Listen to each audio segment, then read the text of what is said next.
নমস্কাৰ সুস্বাদু প্ৰেমীসকল, আজি আমি আছোঁ পথাৰৰ মাজত আৰু পথাৰৰ মাজত গাহৰি চুঙাত পুৰি খাওঁ আহক। ওই কাষত কলচি ৰাধে ঐ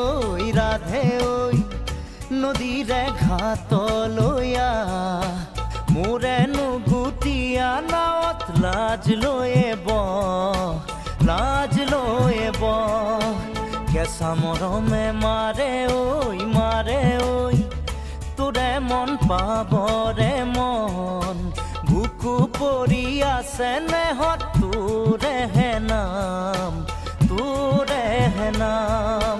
কাষত কলচি ৰাধে ঐ